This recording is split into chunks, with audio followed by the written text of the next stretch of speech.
Hello and welcome to the Srijan Wednesday webinars. For those of you who are joining us for the first time, this is a community initiative by Srijan Technologies where you can tune into a variety of sessions across the fields of technology, entrepreneurship, and community building. Today's session is going to be around visual regression testing and how to use the open source tool Galen. Today we have with us Soumyajit Basu and Deepshikha Singh, who are both QA professionals at Srijan Technologies. They will take us through a session which will take a look at what are the problems with visual regression currently and how to use the open source tool Galen. Soumyajit will also lead us through a very hands-on demo of the tool so that all our listeners can draw value from it. So, before we begin the session, I would request all participants that if you have any questions, please type them in and we will take them up in the last 15 minutes of the session. Also, please don't forget to take the conversation live on Twitter using our hashtag SrijanWW. You can share your thoughts by tagging us in your tweets using our handle at the rate Srijan and the speaker's handles, which should be up on your screens right now. So let's dive into a very exciting session. Deepshikha and Soumyajit, over to you. Yeah, hi guys, very warm welcome to all of you who have joined the webinar. So I am Deepshikha Singh and I am presently working as a QA lead at Srijan Technologies. I hold a total experience of 4.5 years, out of which 2 years has been a wonderful journey with Srijan so far. So I have my colleague Soumyajit Basu with me. So we both of us will drive you through the entire session and will give you some interesting facts and the interesting knowledge about visual regression using tool Galen, which is absolutely open source, and I must say it is very easy to use even for the beginners. So Hello everyone. I think Hello everyone. Good morning and good evening to all my audience. So my name is Soumyajit Basu. So I am from Srijan. I have been in Srijan for almost 2 years, and today I'm going to give you a hands-on Galen. So Deepshika will be starting off with the presentation part, and I'll be taking you over the journey of how you can do the visual regression using Galen. So over to you, Deepshika. Thanks, Soumyajit, for introduction. So before I begin, I'll just narrate you a small story why as in we chose Galen and how did we come across this tool Galen. So we both were working on a project and there were some UI changes going on to the project, and the client wanted us to test the UI thoroughly. So but then the only problem was that we didn't had any stable version of UI, or you can say any stable environment of UI, so that we can match from that particular UI environment. So we went upon to the client and asked him to provide us a style guide so that we can start from a very fresh and we can automate, we can visualize the UI as per their expectations. So why Galen? So we explored couple of more tools, but then the only restriction was that we need to go for an open source tool. And unfortunately, we didn't had many open source tools which was easy to use and had a very good integration with couple of other CI tools or maybe browser stacks or Slack. So we came across a very good tool that was Galen, and then we started off doing R&D with Galen, and we successfully completed a project by automating the UI part through Galen. So Galen is specifically used for the UI testing, but yes, we can for sure use it for functional testing too. But I would suggest using it for the visual testing only. Reason being, it has a very good integration, it has a very good capability when it comes to testing the UI part. So my first slide says problems in layout testing. So what are the different problems in layout testing? Why do we need to automate layout testing? Why can't we do it manually? So the foremost problem is the manual efforts are very high. So when someone asks me to test the same page again and again on every day, so it becomes very difficult for me to test the entire website or maybe entire page repeatedly every day. So it do become boring task as well. So that is the foremost problem in the layout testing. Next comes, there are high chances of missing key areas of regression, because when I'm testing a particular thing daily, there are chances that I may miss out some important areas, some business critical areas, and the UI is broken over there. So then comes the point of automating the UI part. Next comes not possible to validate regression in every kind of devices. Yes, of course, it is not possible for a single person to test the UI part in maybe let's say iPad, iPhone, then Mac, then different OS system, different browsers. So it becomes pretty difficult to test on each and every device, on each and every browser, and on each and every OS. So that is the reason that we find such a tool which can, help us serve the purpose of all these problems.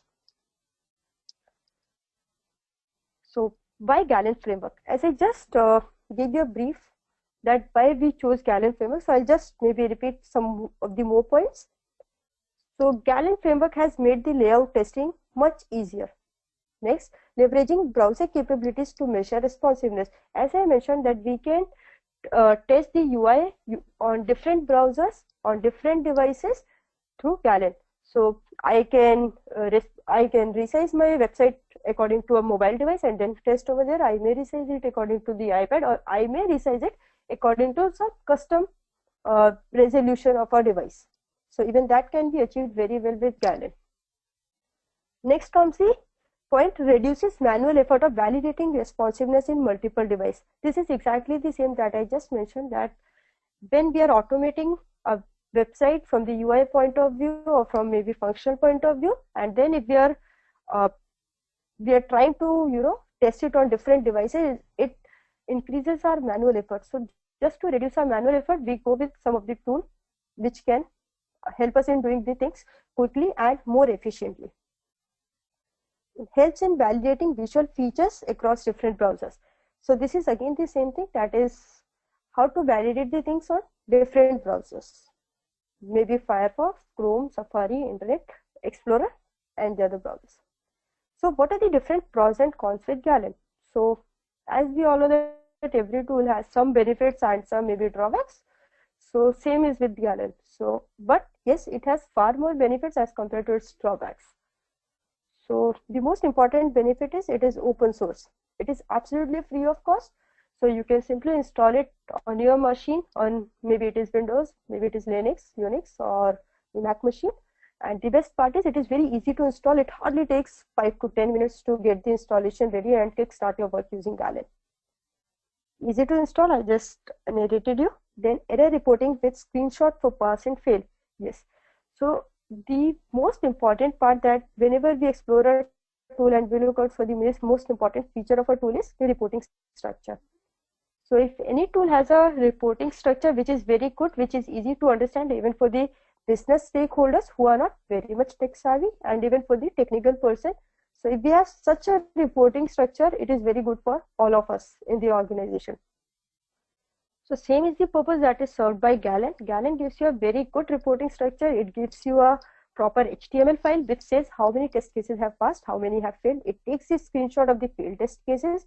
It takes a screenshot of the past test cases. It also highlights the area that it has compared, that any area, any button or any link that you are looking out for, it also highlights that particular area in these screenshots.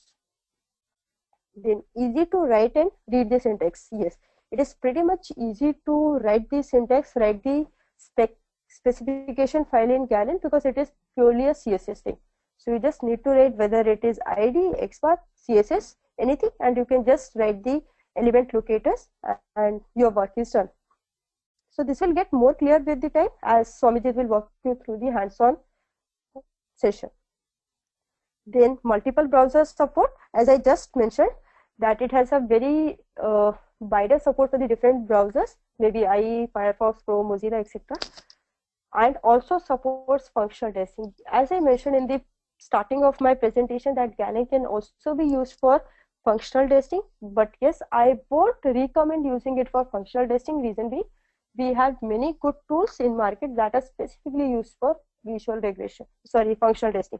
So I would suggest my friends to use Galen specifically for functional testing. But yes, if there is some page interaction that you necessarily need to do to automate the UI part, you can for sure do it using Galen.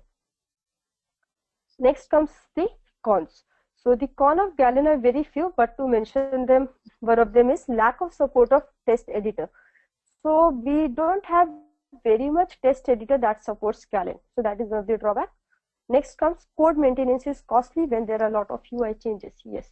So we need to always go with Galen whenever we have a UI stable, when we are sure that yes, maybe this is the UI that is not going to change 90% of the times.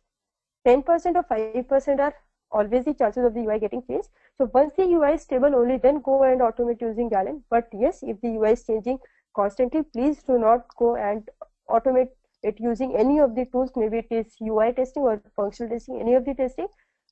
In case there are changes happening very frequently, please do not go ahead and start testing. So this is the sample web page layout that I have tried to put in. So if you just go through the first figure that says there is a text field and a button, and if you see the maybe the pixel difference between the text field and the button, it is 5 pixels. So this when we use Galen, so we'll be writing everything in the form of pixel itself, and we'll be telling how much pixel difference is between the two objects, between the two elements on a web page. So this is what Galen is all about. And this, again, just to mention that this will get more clear as we'll start writing the specification file. Then how it works. Yes, the most important part, how Galen works.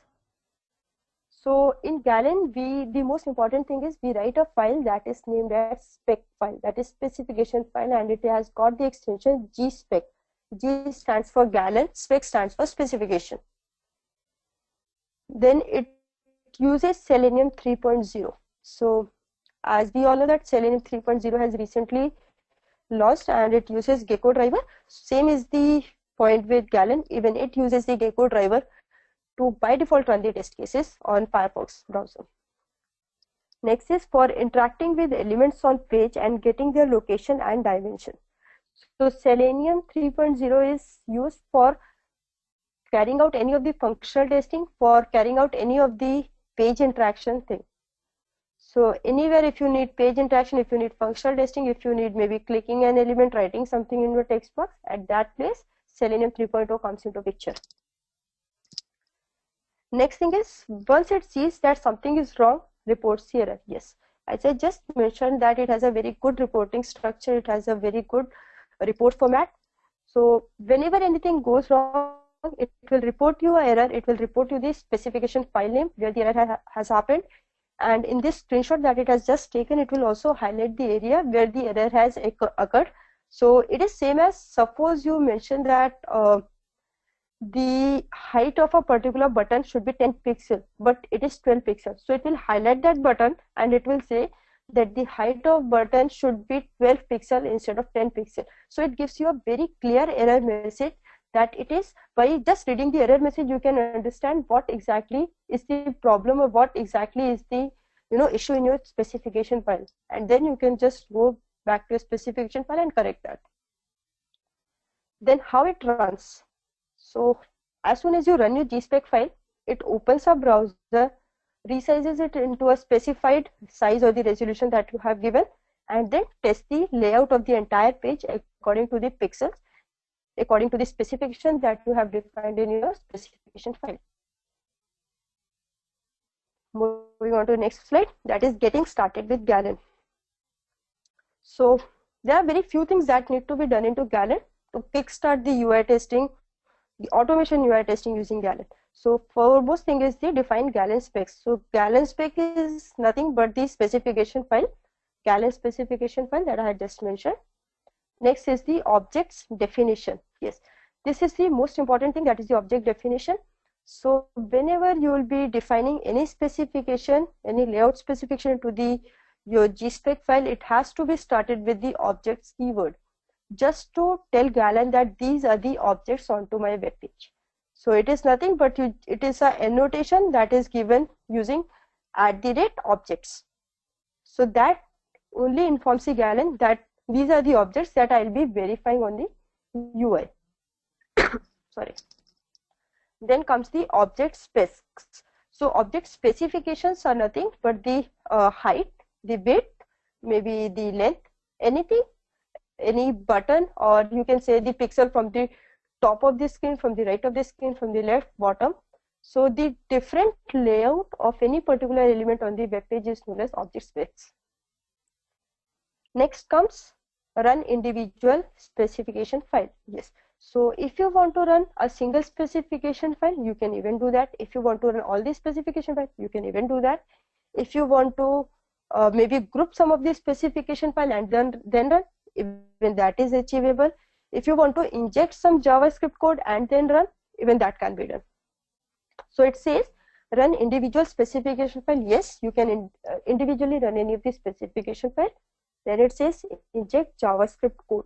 So let's suppose this specification file, let's say abc.specification file, and next is xyz.specification file. And between that there is some page interaction. I want to maybe click on a hamburger menu and then specify xyz.specification file. So what I'll do is I'll create a separate file, that is a text file, and I'll write abc.spec file. Then I'll write the JavaScript file, that is maybe a.js file, and then xyz.spec file. So you can even inject your JavaScript code between your specification file. Then create test suite. So test suite is nothing but it's the combination of one or more specification file. So you can just club your specification file, create a test suite, and then run it and run the test suite. Now comes the object definitions. Yes, so object, this is the keyword that I was explaining, that it has to be started with @objects, just to tell Galen that these are the objects that I am using. So header is nothing but an element on the web page, and this is the ID. This is the ID of the header menu. So you can use different ways to locate your element on a page. You can use XPath, you can use CSS, you can use ID. So but then I won't recommend using XPath too much until and unless CSS serves your purpose. In case CSS does not serve your purpose, only then please go ahead and use XPath, or else skip using XPath, because there are high chances that XPath may change. Sorry. So if you see the header element, I have given the ID of the header element, and for the logo box I have used CSS, and for the search bar I have used XPath. So you can use any one of these. Maybe you can use all the XPath, you can use all the IDs, or all the CSS, whatever suits you the best. So some of the points to remember is indentation is 1 to 8 spaces but not tab. So when I say indentation, I mean to say the indentation space between header and ID and this particular area. So please do not enter tab, instead use spaces, the manual spaces that is generated by clicking the spacebar key, by pressing the spacebar key, and it has to be necessarily between 1 to 8. Please do not go beyond 8 and less than 1, because in that case your specification file may fail. And do not use tab key, please. Instead put a manual spacebar. XPath is not preferable unless CSS cannot be used. So this is the thing that I just mentioned, that please be bit reluctant to use XPath until and unless CSS keeps failing, because XPath tend to change in the future. So syntax of object definition depends on the Galen framework version. So yes, so even Galen framework has different version, and these the definition, the syntax of the object definition may depend on the different Galen framework version that you're using. So this is the reference URL that is shared. So maybe we'll share this slide after our webinar, and then you can always go through the reference link and read more about it. Then come object specs. So this is the test global header. This is nothing but a comment that I have put, that I have just told Galen that I'll be testing my global header. It is nothing but a comment. So equal to mark is used to mark a comment. Then this is @ on desktop says that this particular thing has to be checked specifically only on desktop. So I said for header height should be 40 pixel. For width, it should be 900 pixel and it should be centered horizontally inside screen. So these are the layout that we have defined onto a web page of a particular element, that is the header bar. And for mobile and desktop, I have used logo box. And yes, the best part of Galen again is that you can also verify the color, contrast, brightness, anything that you see onto a web page from the UI point of view can always be automated using Galen. So logo box, it says the CSS color should be RGBA and the background color should be this. So these two elements, that is logo box and search bar, will only be tested on mobile and desktop, and it won't be tested on tablet because I haven't put tablet over here. So you can also write the specification according to device specific, that this particular thing needs only to be tested on tablet, this should be tested only on desktop or maybe on mobile. So next is object specification, that is again the continued part. So object definition, that I just explained the object definition, that is whenever you are writing the XPath, the CSS or the ID, whenever you define an element, that this particular element will be located through this CSS or ID or XPath onto a web page, that is object definition. Then comes multiple object definition. Yes, you can also define multiple object definition in Galen. So if I just give you an example, maybe there is a UL tag in the HTML, and inside UL tag there are 5 or 6 li, and now you want to write the XPath or maybe the ID or maybe the CSS of these li elements. So instead of going to each of the li elements or maybe writing the XPath, CSS or ID of each of the li elements, go and write only for a single li or maybe a single ul, write a generic one and maybe put asterisk, that will take all the li that are defined under the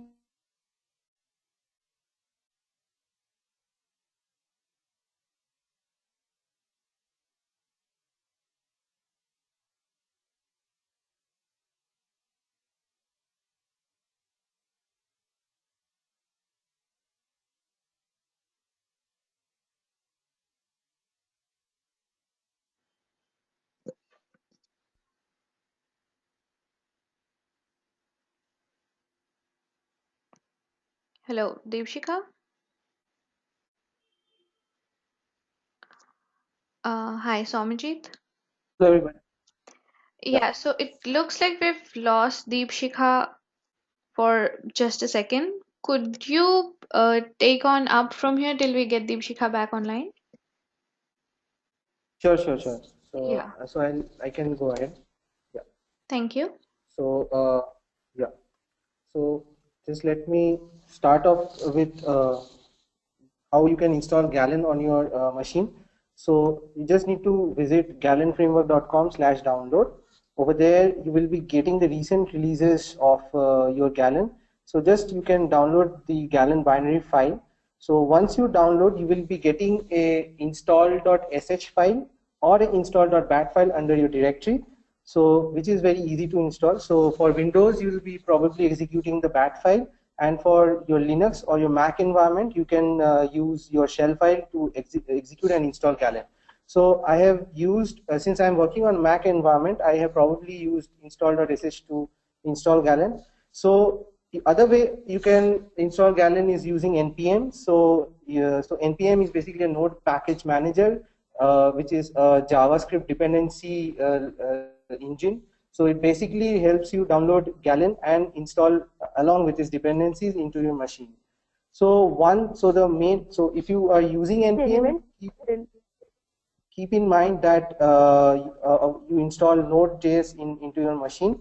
So once you install Galen in your machine, just to check out if your installation is proper or not, you can just go to your console and you can just type in Galen -v. So once you do that, so you can see you have Galen framework, you have the version number, and which JavaScript executor is it using to carry out the JavaScript operations. So now let me take you with the implementation part of Galen a bit. So as my fellow colleague, Sorry to Yes. interrupt again. So, Somajit, for the implementation part, we will have to share your screen. So I will just get that started in a second. Okay. Sure.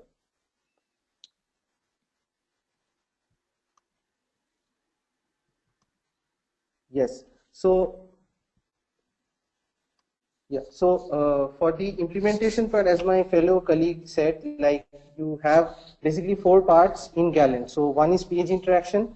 So where you define your entire page interaction that you are trying to do, the functional aspect. Like it's pretty much very similar implementing using Selenium WebDriver. As you can see, we have the general syntax over here, like driver.find element. You do it using either CSS selector or you do it either using XPath. So it's the pretty same way that we implement it in our Selenium WebDriver code. The next part comes is the object definition, right?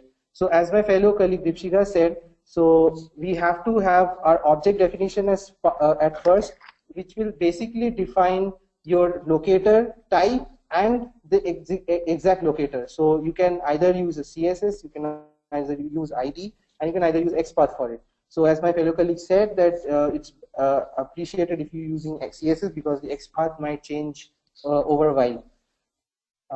So the next part comes is the object specification.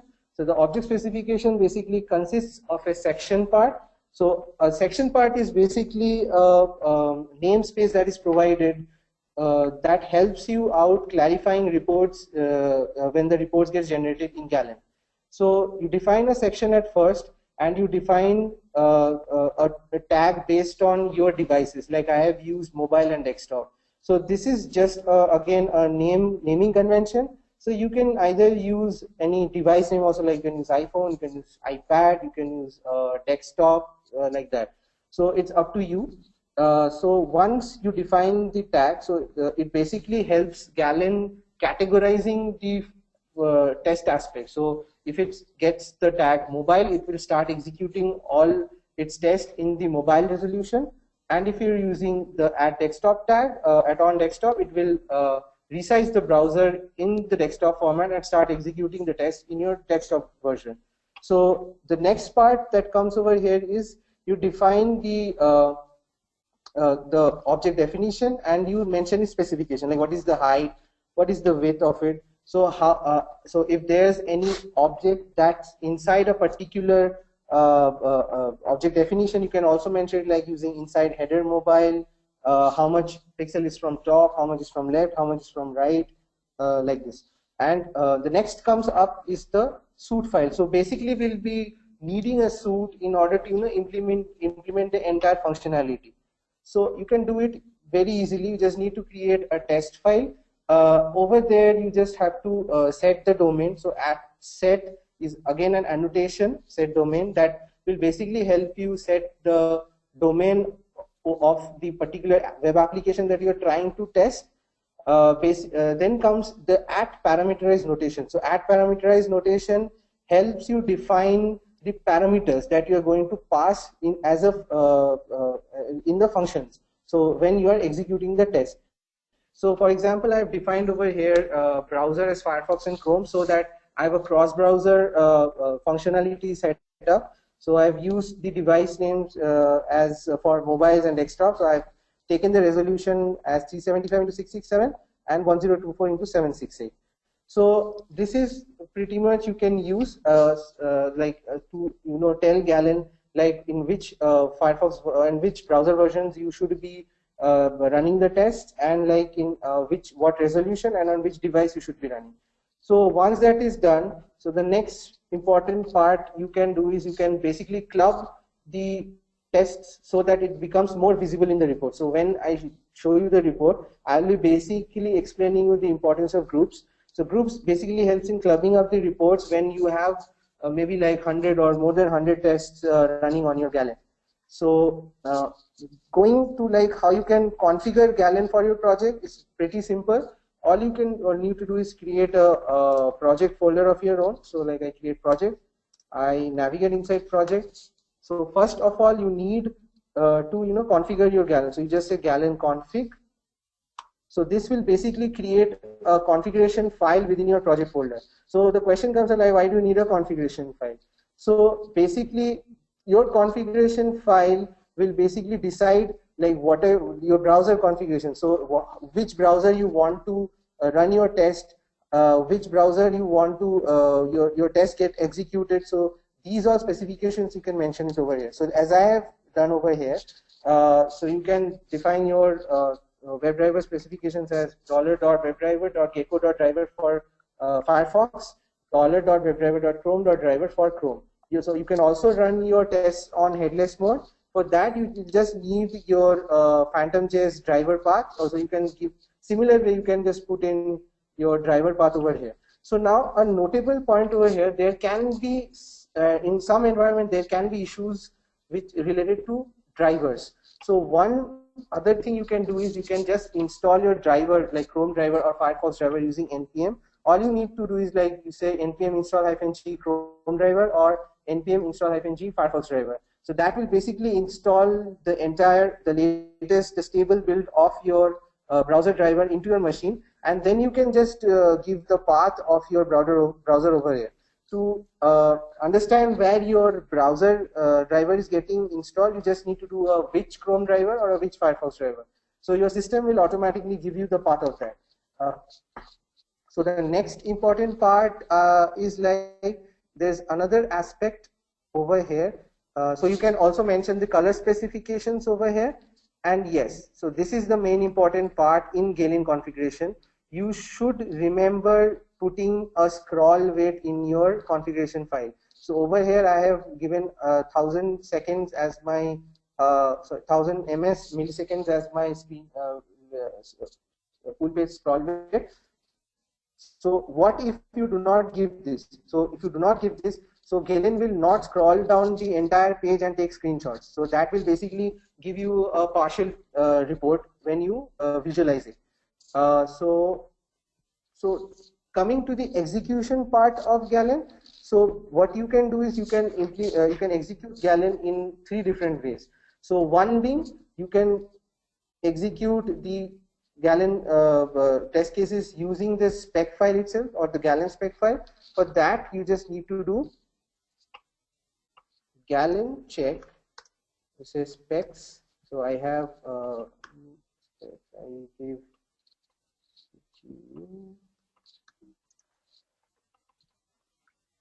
so you have to mention the HTML report path.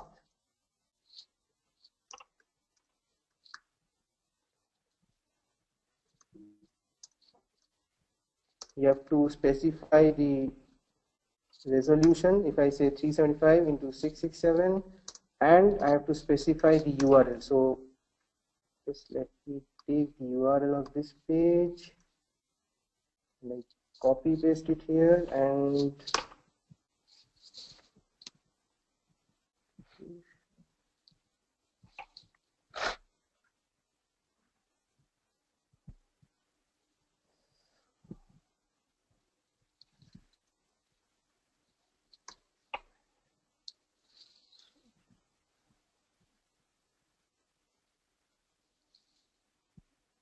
okay, so just let me check once.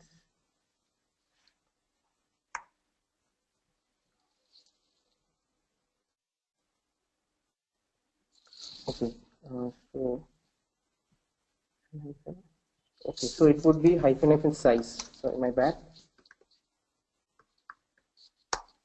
Yes.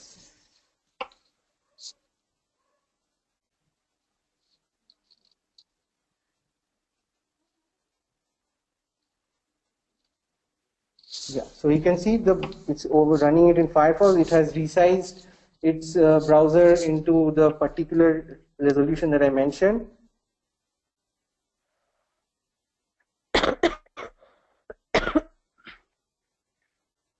So as you can see, it's scrolling down the entire page.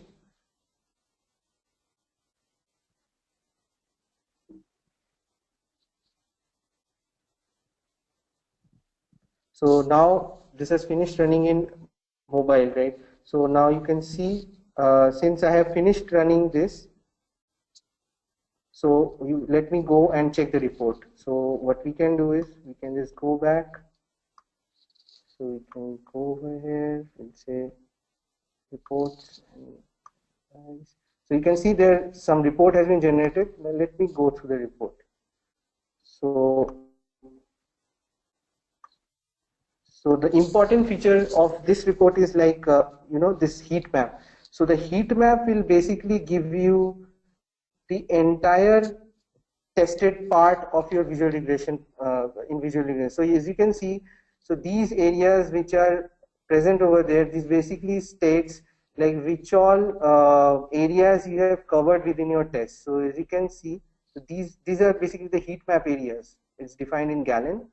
So now if you just want to check the entire details of your page, you have these sections declared, like, so that at first, which as I told in a spec file, what you can do is you can define your header section over there, and inside the header section you will find all your object definitions. Like I have my object definition as header, I have header logo, I have my hamburger. So if I click on header logo and I click on suppose a specific object, so you can see it pretty much marks up over here. So it displays like which area has been tested, or if it's passed, then it will show you with this right sign. So if it fails, it will probably give you the wrong sign, and it will probably give you like the what is the exact resolution of this particular object present within the page.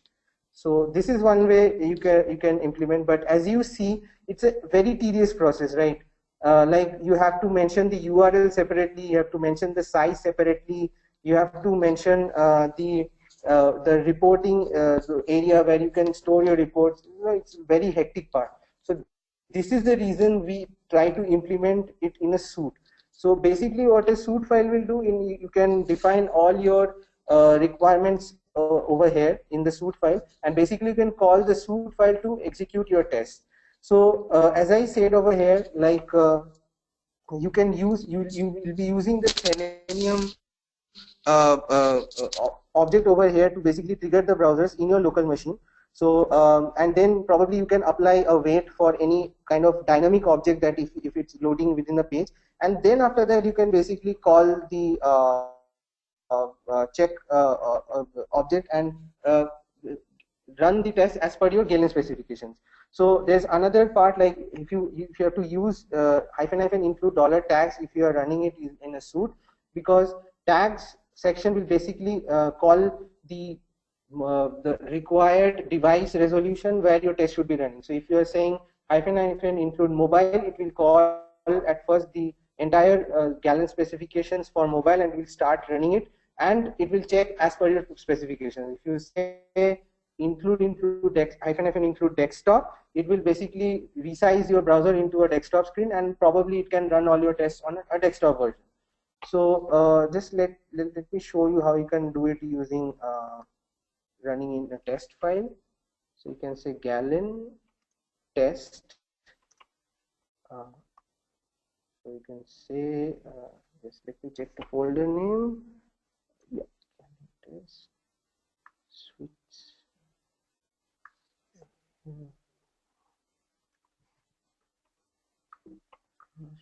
Browser, I have cgbusiness.test. So I will say HTML report. I will again have to get the report's destination.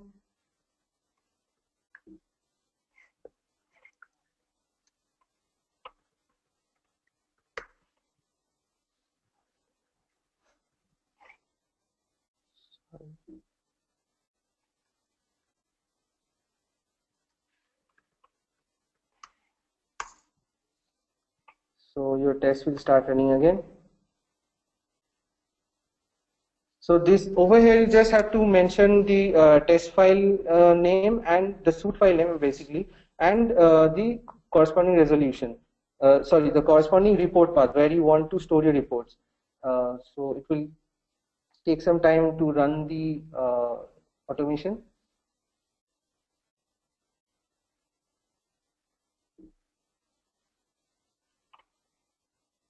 So as you can see, this is running on parallel devices. Like I just ran it on a mobile version, and I'm running on a desktop version for Firefox.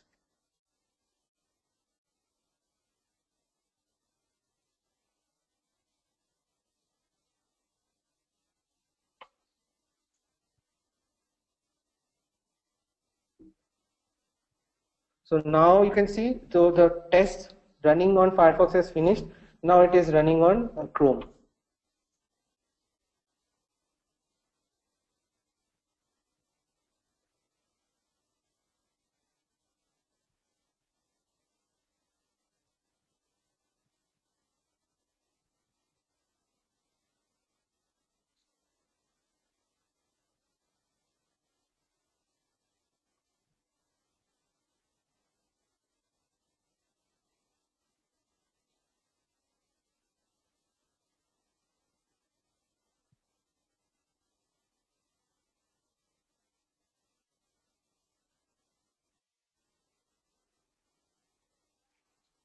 So all my tests have finished executing. So you can see there are two failed tests which I have failed it purposely to just show you how the test failure reports look like. So just let us check the reports. So I'll just go to report.html. Yeah, so you can see that there are failed reports for Chrome browser and for Firefox browser. So you basically you're unable to figure out over here, right? Like for what the tests have failed. So that is where groups come in place.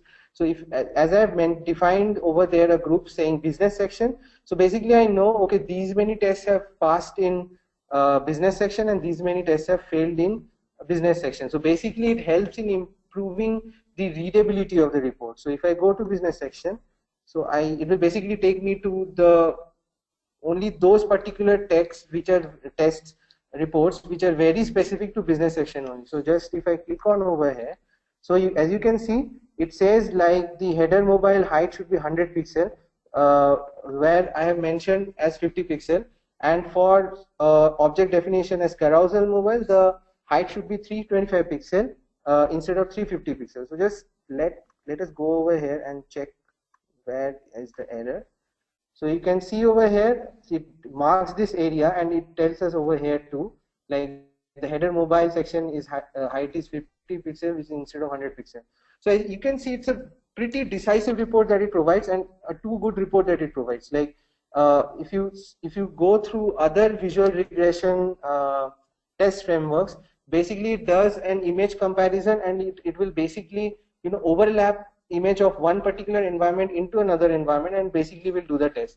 But this is the most advantage of Galen, is Galen gives you the control of the entire tool. So you can actually control the behavior, the entire testing phenomenon of Galen using locators and other implementations as well.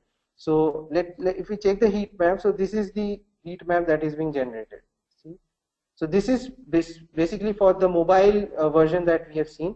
So let us check for the desktop version. So if I go over here, again, if I check it out, so let me check the heat map. So this is the desktop version that has been visually checked. So as you can see, so there's one particular area which does not come under this heat map. So basically it denotes that this area has not been covered. And so basically Galen has not picked up it in its heat map. So this also helps you define like which all areas has been covered. Like so it becomes very easy for you to understand like what has been tested and what has been not. So I feel this is another advantage of using Galen. So this was the basic implementation part.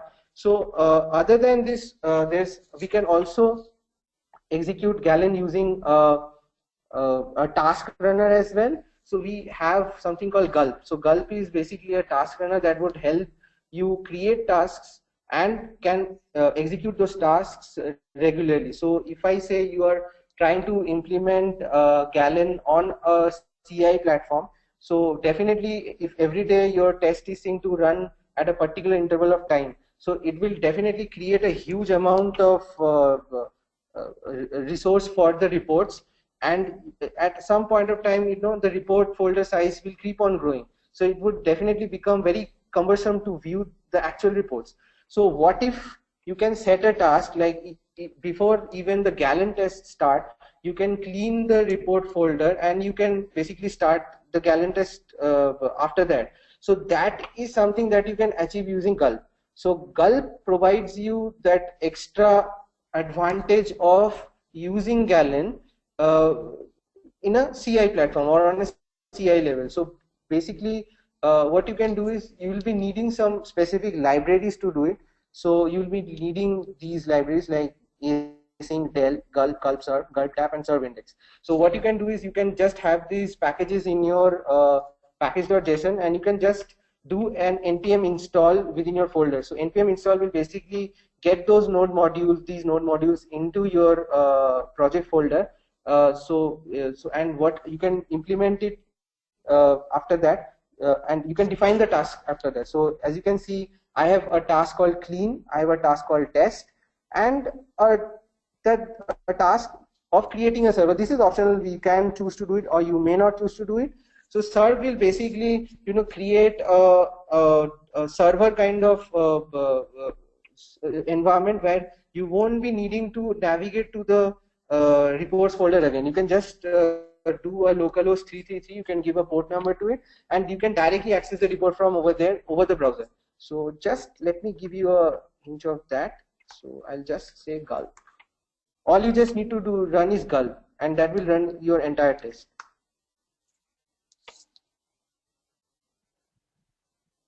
So as you can see, it has started with the cleaning process, and now it will start the browser and run all your tests over here.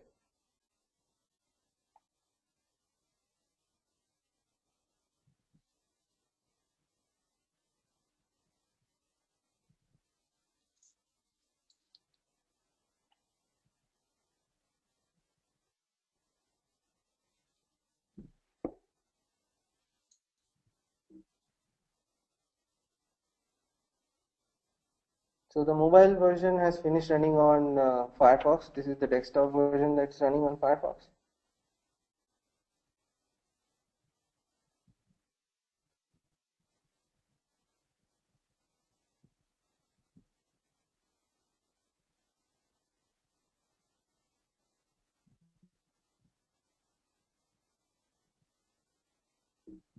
So the execution is finished in Firefox. Now it's starting in Chrome.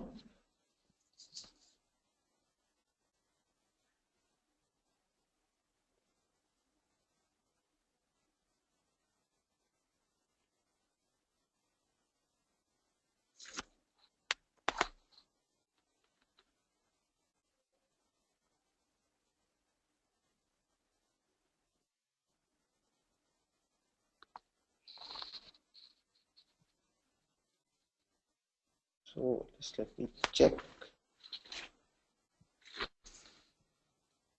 So the last test which is running for the desktop version in a Chrome browser. Yeah, so I guess the tests are finished running. Yes. Okay, so test error has occurred after 1.75 minutes. So it basically says that your tests have failed, and so you cannot go after that. So once your tests get failed, so you cannot access the server. So for each and every task to get accomplished, the earlier task has to finish properly. So probably that is the reason you won't be able to view the report in the browser. So once you all the tests have passed, you can view that in your browser. So just for the time being, we can visit over here and we can check for the report. So again, the same report that I've shown you. So it basically says whatever error has occurred and which all tests have passed. So this is basically a brief about how you can execute Galen and how you can reduce your manual efforts for visual regression. Yeah, so that's all from my side, folks. Thank you, Soumyajit and Deepshikha. We have Deepshikha back now. We momentarily lost her in the middle. Thank you, Soumyajit, for taking us through the very hands-on explanation. So